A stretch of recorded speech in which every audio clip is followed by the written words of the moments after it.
Ya baiklah sahabat yang diberkati oleh Tuhan, sebuah pujian dengan judul Darahmu Yeshua dari Aleph Tau Project yang sudah hadir ke ruang dengar sahabat di malam hari ini. Baiklah sahabatku, kalau tadi dalam sesi yang kedua sudah banyak sekali dibahas dan ini Pastor sudah ada yang bergabung ya dengan atensi pertanyaan ya. Di malam hari ini datang dari Dr. Ayu. Halo Dr. Ayu. Ya, Shalom Pastor Simeon, apa kabar? Haleluya. Baik. Haleluya baik. Dr.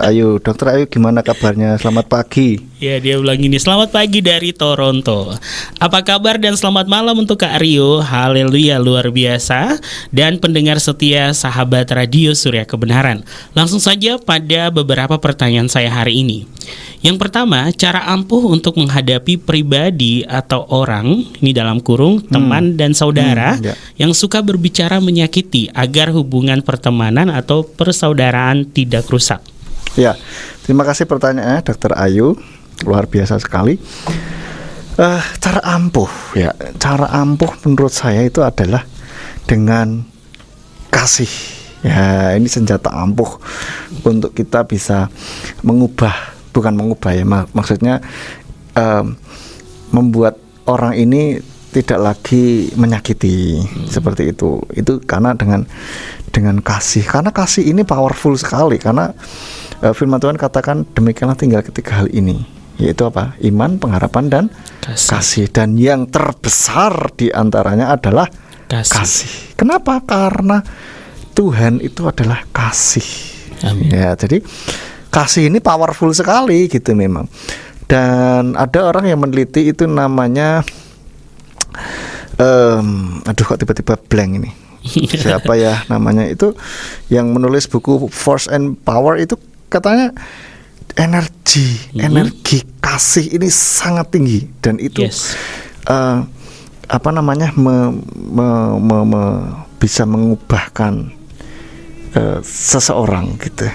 Karena memang betul kasih Tuhan itu mengubahkan juga kan. Nah, ketika kita dipenuhi oleh kasih Tuhan dan kita salurkan kasih itu kepada mereka, itu bisa mengubahkan mereka. Amin. Ya, itu yang luar biasa powerful. Itu kekuatan kasih itu luar biasa sekali. Bisa untuk macam-macam, menyembuhkan luka pun bisa itu.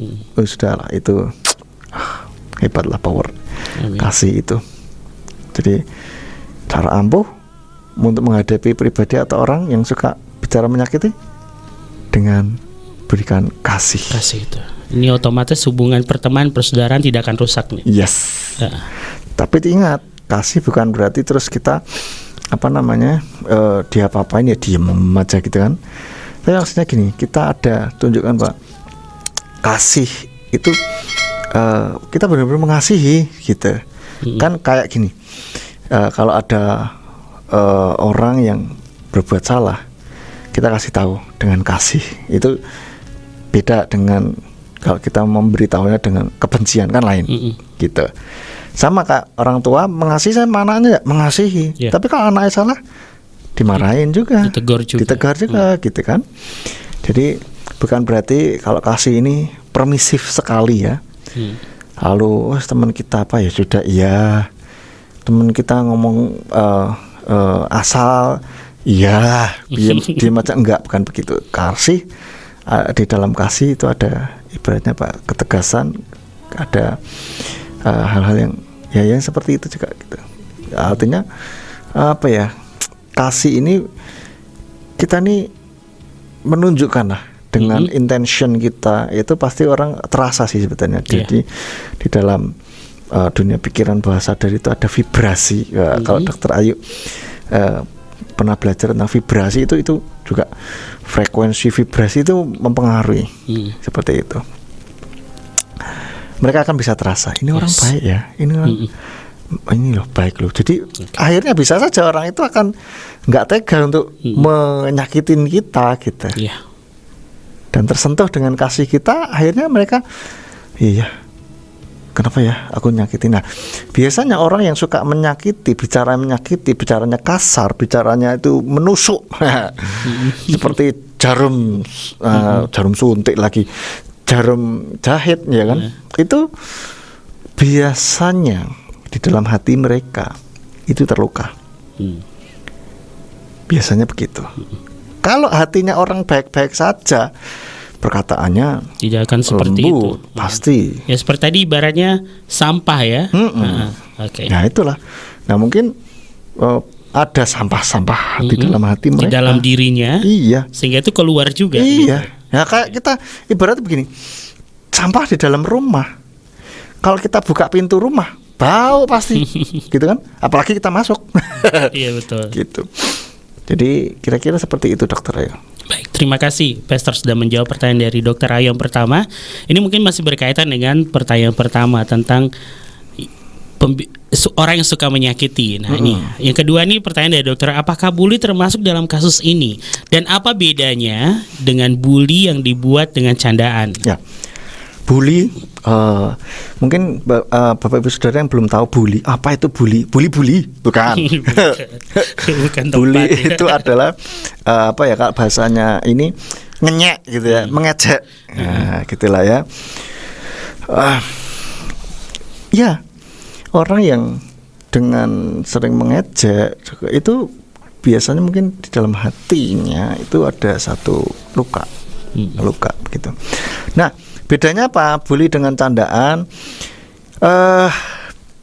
Bedanya yang satu plain, yang satu dengan rasa, ada rasanya, yaitu apa, dengan bercanda gitu ya.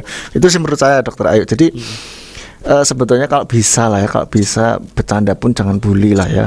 Gitu, kadang-kala orang ketawa-ketawa tapi nggak ngerti loh di dalam hatinya, kadang bisa saja sakit hati. Iya, kadang kan ada yang ketika itu bulian kepada dia, dia ikut ketawa, pas dia balik iya benar. Pasti dia sakit gitu. Benar. Jadi hati-hati sekali di dalam kita bercanda.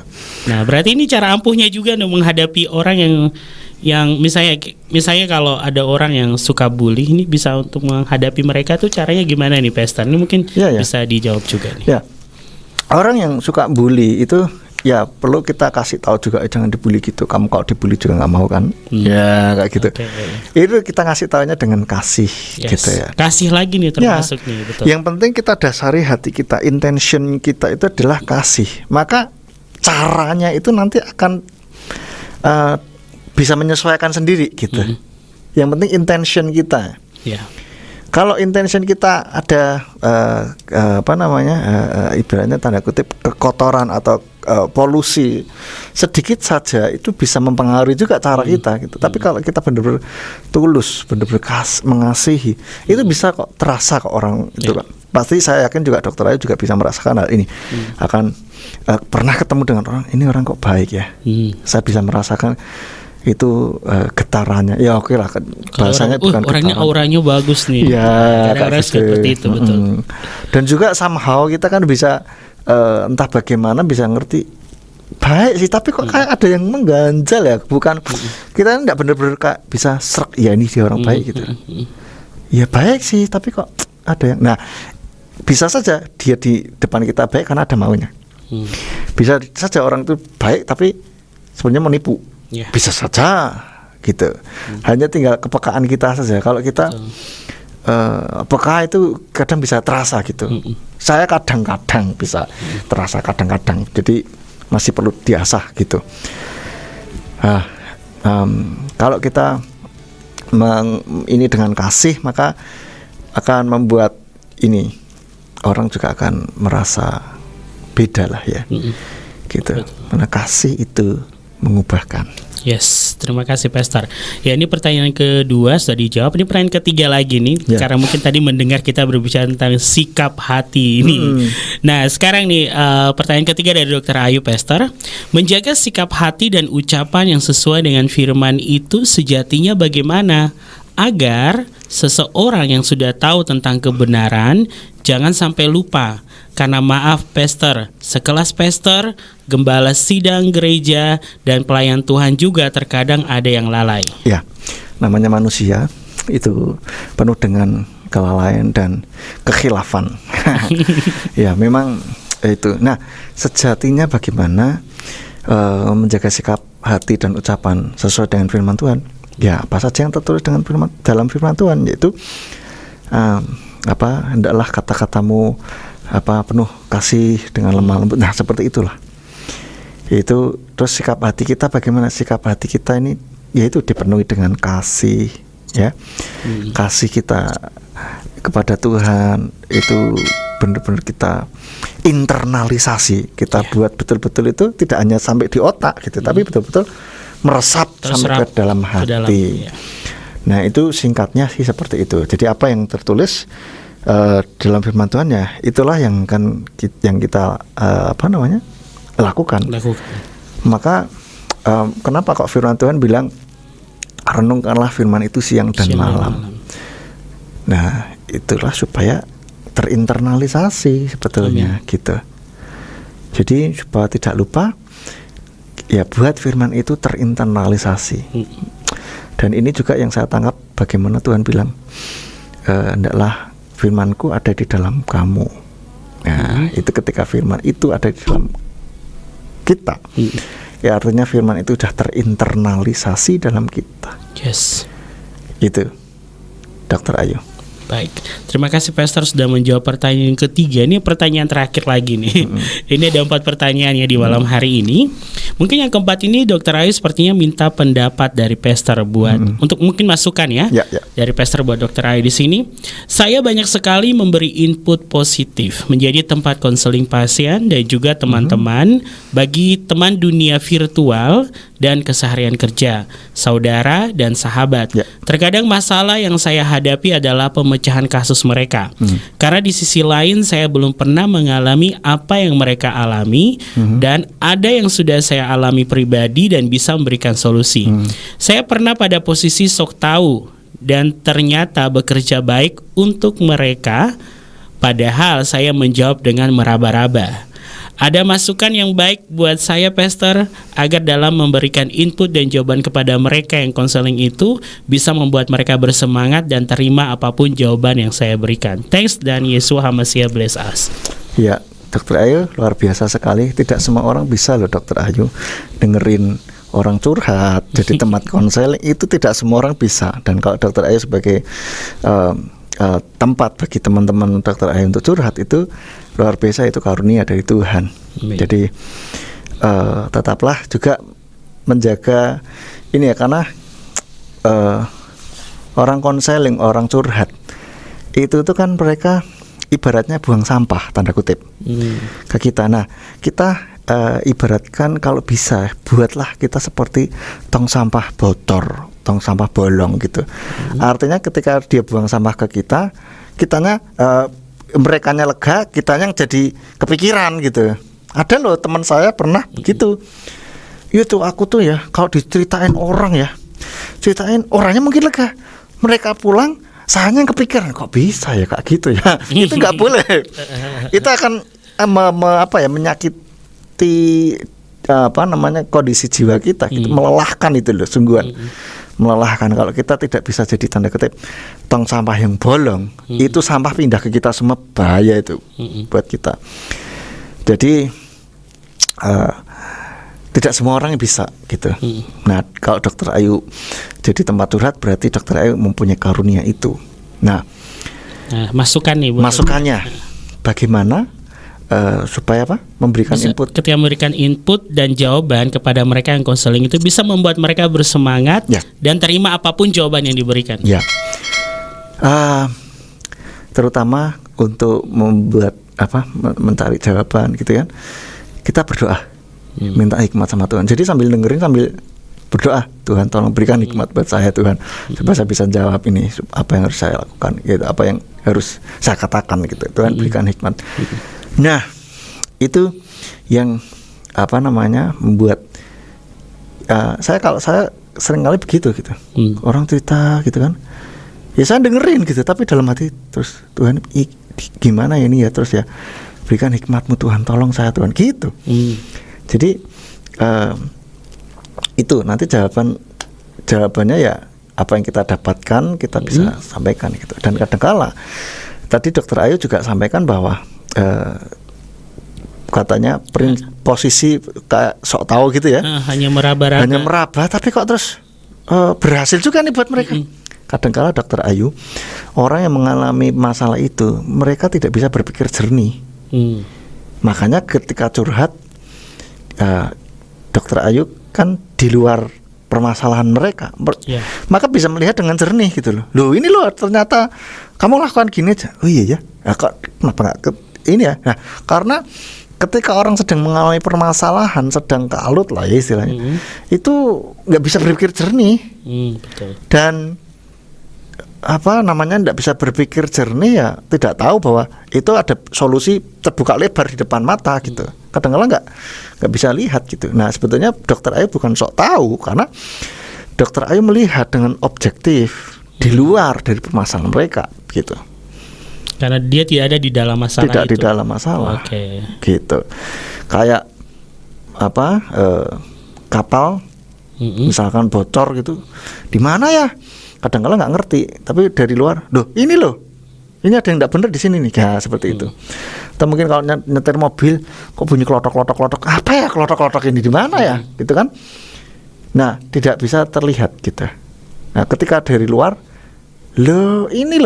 nah seperti itulah kira-kira. Jadi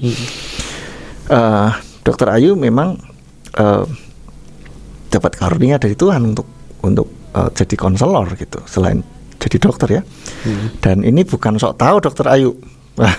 Dokter Ayu tidak sok tahu karena memang melihat dengan lebih jernih daripada yang mereka curhat gitu. Jadi supaya bisa memberikan jawaban yang baik, berdoalah kepada Tuhan dan tetap jaga motivasi kita, hati kita itu dengan penuh kasih, maka mereka akan terasa enak ya kalau ngobrol sama Dokter Ayu ya. Kalau konseling itu rasanya tuh ada satu gitu. Nah itu mereka akan bisa terasa itu Dokter Ayu. Seperti itu. Jadi mereka benar-benar mendapatkan informasi yang mereka mau gitu. Ya, oke, baik. Pastor, ini tadi dari Dokter Ayu sudah. Ini sekarang dari Pak Gunadi ya. Ya, terima kasih sudah bergabung di malam hari ini. Ini dari Pak Gunati, sudah ada atensi pertanyaan, Pastor. Shalom, selamat malam Ko Simeon dan Mas Rio. Selamat malam. Malam.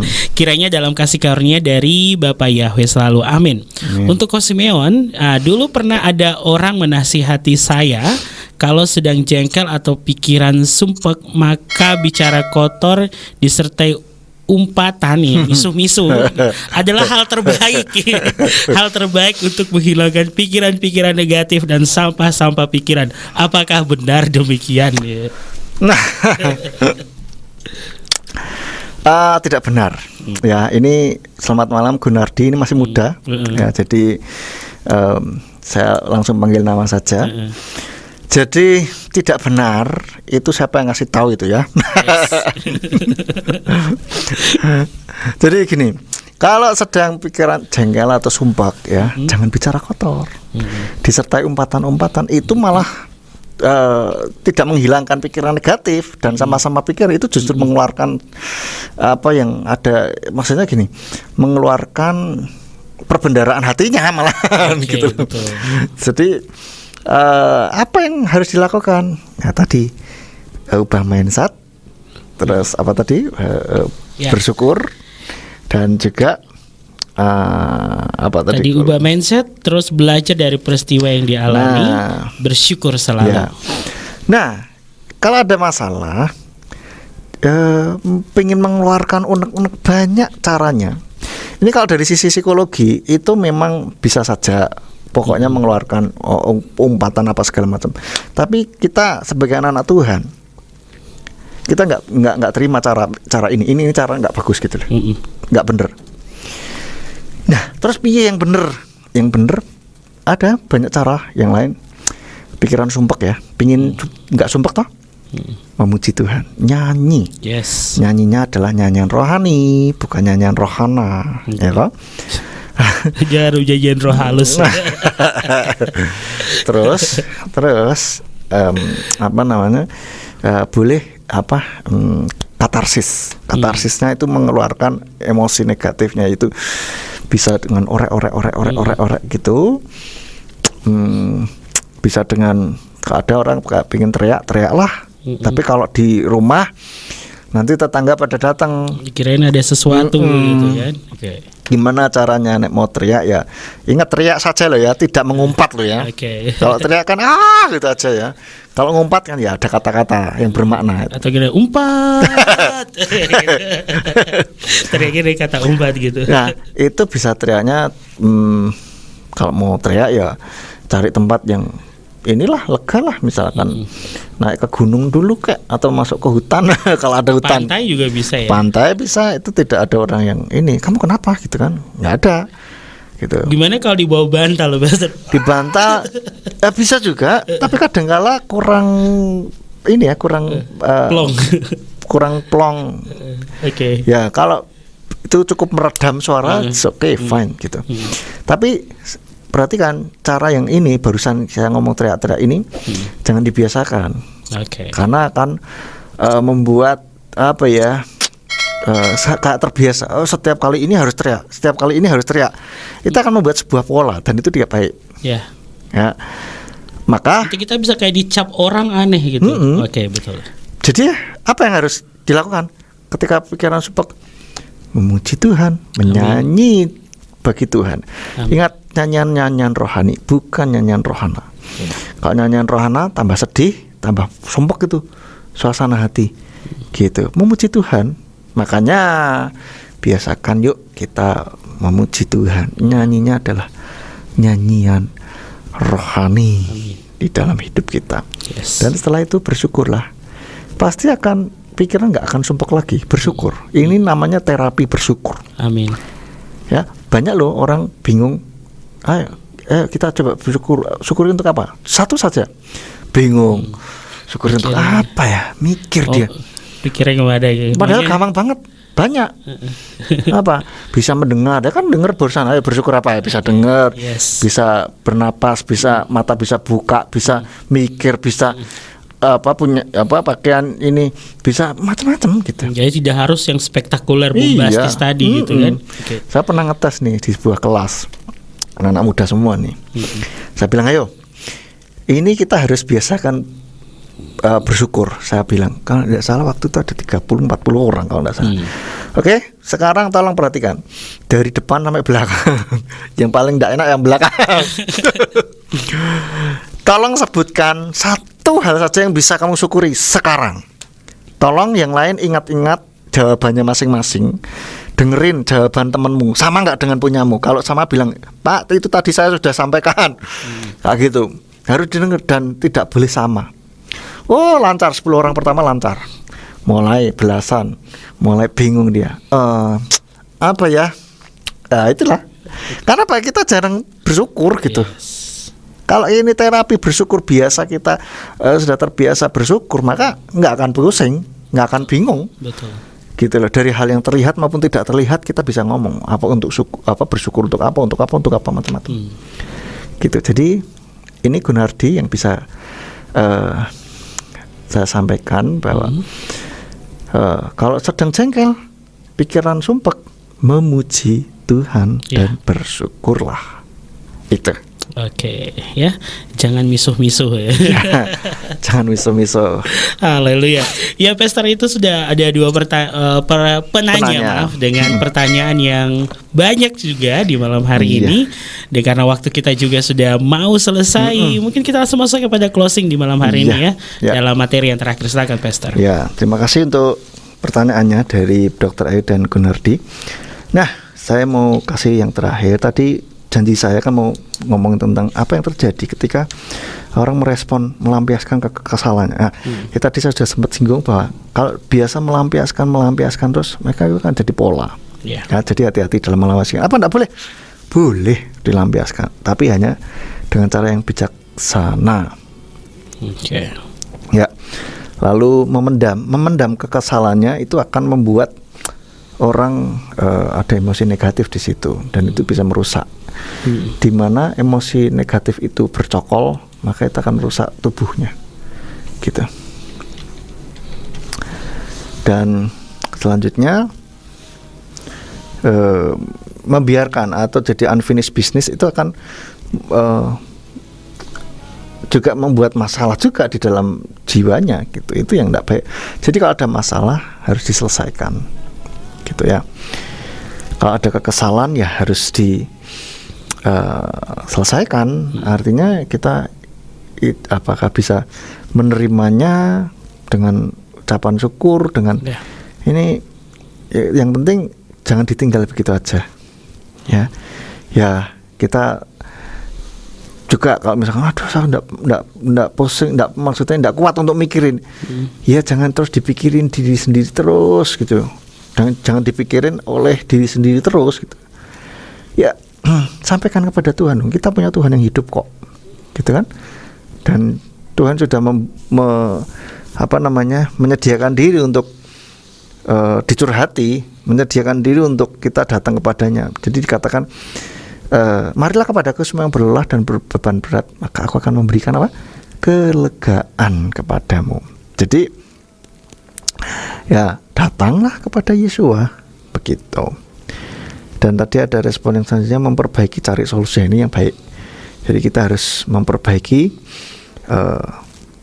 dan cari solusinya supaya kita bisa mendapatkan apa yang kita mau. Kalau itu sesuai dengan firman Tuhan ya, dan usahakan apa yang kita mau ya sesuai firman Tuhan gitu, jangan yang bertentangan ya. Baik, untuk itu closing statement kita pada malam hari ini adalah mari ubah mindset kita dalam kita menghadapi kehidupan ini. Pastikan mindset kita sesuai dengan Roma 8 ayat 28 tadi ya. Dan bersyukur selalu. Jadikan bersyukur ini menjadi terapi kita, menjadi gaya hidup kita yang baru, menjadi kebiasaan kita yang baru. Jadi kalau saya ya bersyukur itu kadangkala saya bersyukurnya cuma gini aja.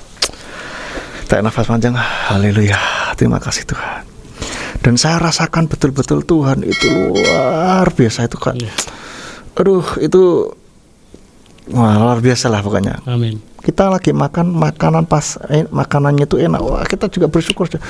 Wah enak sekali Tuhan, terima kasih. Nah itulah. itu bersyukur dengan cara yang tidak hanya sekedar ngomong gitu, tapi benar-benar dirasakan. Dan itu akan powerful sekali gitu. Dan selalu cari pelajaran dari yang kita alami gitu ya. Jadi itu saja untuk program refleksi pada hari ini. Ya, haleluya. Ya, Pastor, mungkin kita tutup dalam doa ya di malam hari ini. Silakan, Pastor. Bapak Surgawi, kami mengucap syukur buat waktu yang sudah Engkau berikan bagi kami untuk kami boleh belajar kebenaran firman-Mu, buat kami hidup kami boleh semakin hari semakin menyenangkan hati-Mu ya Bapa. Engkau memberkati setiap kami yang sudah mendengarkan program ini. Engkau berikan kekuatan di dalam kehidupan kami supaya kami boleh selalu ingat akan Engkau. Amin. Hidup kami boleh menyenangkan hati-Mu ya Bapa. Pikiran kami, mindset kami boleh sesuai dengan kehendak-Mu Tuhan. Amin. Dan Roh Kudus kiranya Tuhan berikan terus mengingatkan kami selalu untuk kehidupan kami tetap ada di dalam jalan-jalan-Mu, sehingga hidup kami boleh hidup yang berkemenangan di dalam Engkau. Dan kami rindukan sejarah kehidupan kami adalah tentang Engkau, sehingga ketika orang melihat kehidupan kami, maka mereka boleh melihat Engkau bekerja di dalam hidup kami. Amin. Dan nama-Mu dimuliakan di dalam hidup kami. Terima kasih Bapak Yahweh, terima kasih. Kami serahkan untuk cara-cara selanjutnya ke dalam tangan-Mu, dan juga setiap aktivitas kami selanjutnya dalam tangan-Mu. Hanya di dalam nama Tuhan Yeshua Mesias kami sudah berdoa dan mengucap syukur. Haleluya. Amin. Haleluya. Ya, baiklah sahabat yang diberkati oleh Tuhan ya. Dalam kehidupan ini jangan sampai kita lost doll, tapi kita tetap dalam rencana dan bagaimana Tuhan sendiri yang bekerja luar biasa. Ingat, hiduplah dalam ceritanya Tuhan, dan lebih lagi kita harus selalu ingat terapi mengucap syukur. Yes. Demikianlah obrolan kita di malam hari ini sahabatku bersama dengan Pastor Simeon Sulistyo. Ya, kami ucapkan terima kasih Pastor sudah berbagi Ya, di malam sama-sama, hari Rio. ini. Bapak Yahweh memberkati pelayanannya, keluarganya dan setiap hal yang dikerjakan. Amin. Dan juga terima kasih untuk sahabat yang sudah beratensi dalam mendengarkan di 107.8 maupun di www.suriakebenaran.com dan juga yang sudah beratensi melalui pertanyaan di malam hari ini. Terima kasih sahabatku, kita bertemu lagi di pekan depan di hari yang sama dengan narasumber lainnya dan juga materi yang pastinya membawa berkat bagi jiwa. Dari lantai 2 Gereja Pemulihan Firman Surya Kebenaran Ambarawa, kami pamit undur dari ruang dengar sahabat. Terima kasih dan Bapak Yahweh memberkati.